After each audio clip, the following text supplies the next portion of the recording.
9 میں واقعات میں سویلین کے ٹرائل غیر آئینی قرار دینے کے خلاف اپیلوں پر سماعت کے دوران جسٹس حسن اظہر رضوی نے کہا، ہم دیکھنا چاہتے ہیں ملٹری ٹرائل میں شواہد کا معیار کیا تھا۔ جہاں زیب عباسی کی رپورٹ۔ سپریم کورٹ میں جسٹس امین الدین خان کی سربراہی میں 7 رکنی آئینی بینچ نے ملٹری کورٹس میں سویلین کے ٹرائل کے خلاف انٹرا کورٹ اپیلوں پر سماعت کی۔ جسٹس امین الدین خان نے وزارت دفاع کے وکیل سے کہا، مناسب ہوگا کل تک دلائل مکمل کر لیں۔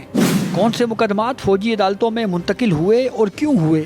جسٹس حسن اظہر رضوی نے پوچھا، ہمیں کیسے پتہ چلے گا ملٹری ٹرائل کے دوران قانون شہادت کی خلاف ورزی ہوئی یا نہیں؟ فیصلہ ہم نے جب دیکھا ہی نہیں تو کیا ہم ریکارڈ دیکھ سکتے ہیں؟ جس پر وکیل خواجہ حارث نے کہا، میں سزا یافتہ مجرمان میں سے ایک کی شناخت ظاہر کیے بغیر ٹرائل میں اپنایا گیا طریقہ کار بتاؤں گا۔ اس کیس کی کارروائی سے ٹرائل متاثر نہیں ہونا چاہیے۔ جسٹس محمد علی مظہر نے کہا، کیا 9 مئی واقعات میں ملوث تمام نامزد ملزمان کا مشترکہ ٹرائل ہوا؟ وزارت دفاع کے وکیل نے جواب دیا، ٹرائل الگ الگ کیا گیا۔ جسٹس امین الدین خان نے کہا، سپریم کورٹ اس عدالتی کارروائی سے ٹرائل متاثر نہیں ہونے دے گی۔ جسٹس حسن اظہر رضوی نے کہا، ہم دیکھنا چاہتے ہیں ملٹری ٹرائل میں شواہد کا معیار کیا تھا۔ وزارت دفاع کے وکیل نے جواب دیا، شواہد کے معیار کا جائزہ لینے سے پہلے سپریم کورٹ کو اختیار سماعت بھی مد نظر رکھنا چاہیے۔ آپ کیس کے میرٹس پر نہیں جا سکتے۔ جسٹس حسن اظہر رضوی نے کہا، آفیشل سیکرٹ ایکٹ میں ترمیم 11 اگست 2023 میں ہوئی۔ واقعہ 9 مئی 2023 کا ہے۔ کیا قانون کا اطلاق ماضی سے کیا گیا؟ وزارت دفاع کے وکیل نے کہا، آفیشل سیکرٹ ایکٹ میں ترمیم کا اطلاق ماضی سے کیا گیا۔ کیس کی سماعت منگل تک ملتوی کر دی گئی۔ جہاں زیب عباسی، ایکسپریس نیوز، اسلام آباد۔ چیف جسٹس آف پاکستان یحییٰ افریدی کا کہنا ہے، سپریم کورٹ ٹائٹینک ہے، آپ اس کو اچانک تبدیل نہیں کر سکتے۔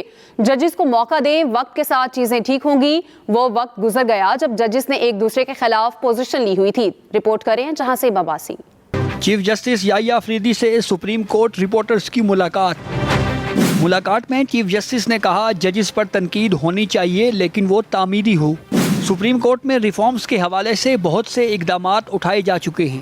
ہائی کورٹ کی اتھارٹی کا بہت احترام ہے۔ ڈسٹرکٹ جوڈیشری ہائی کورٹ کے ماتحت ہے۔ براہ راست ہائی کورٹ کی اتھارٹی یا ماتحت عدلیہ میں مداخلت نہیں ہوگی۔ سپریم کورٹ کی سمت کو تبدیل کر کے انصاف کی فراہمی بہتر کی جا سکتی ہے۔ چیف جسٹس کا فیصلہ صراحت کے ساتھ ہوا۔ چیف جسٹس پاکستان بننے کا فیصلہ اتنی جلدی میں ہوا، نیا سوٹ بھی نہیں خرید سکا۔ چیف جسٹس پاکستان نے مزید کہا، میرا ویژن یہ ہے کہ سپریم کورٹ میں کیس فائل ہو تو سائل کا ای میل ایڈریس اور واٹس ایپ نمبر لیا جائے۔ سائل کا واٹس ایپ اور ای میل لینے سے اس کو کیس کی فائنڈنگ سے لے کر فیصلے تک تمام ریکارڈ ملتے رہیں گے۔ ارجنٹ درخواستوں کی سماعت کا میکانزم بھی بنا رہے ہیں۔ کیس مینجمنٹ بہتر کرنے سے انصاف کی فراہمی میں بہتری لائی جا سکتی ہے۔ چیف جسٹس پاکستان یحییٰ افریدی کا مزید کہنا تھا، انتخابی عذرداریوں کو سننے کے لیے اسپیشل بینچز بنائے جا چکے ہیں۔ فوجداری اور ٹیکس کے مقدمات کے لیے بھی اسپیشل بینچز کام کریں گے۔ گوادر اور کوئٹہ کے دورے پر لاپتہ افراد کے کیسز نے ہلا کر رکھ دیا۔ سندھی اور بلوچی ججز کو بھی قبول کرنا چاہیے۔ فری لیگل ایڈ کے لیے ورکنگ کر رہے ہیں۔ جیلوں کے دوروں میں قیدیوں نے سپریم کورٹ سے سالہ سال کیسز کے فیصلے نہ ہونے کی شکایت کی، جس پر بہت شرمندہ ہوا۔ چیف جسٹس پاکستان نے یہ بھی کہا، سپریم جوڈیشل کونسل میں ججز کے خلاف شکایات پر کارروائی چل رہی ہے۔ اے ڈی آر پر جسٹس منصور علی شاہ نے بہت کام کیا ہے۔ اے ڈی آر کے نظام کے لیے فیڈرل جوڈیشل اکیڈمی میں ریٹائرڈ ججز کو ٹرین کیا جائے گا۔ ہم سب ججز آپس میں بھائی ہیں، وقت کے ساتھ ساتھ چیزیں ٹھیک ہوں گی۔ اپنی رائے کسی ساتھی دوست پر مسلط نہیں کرتا۔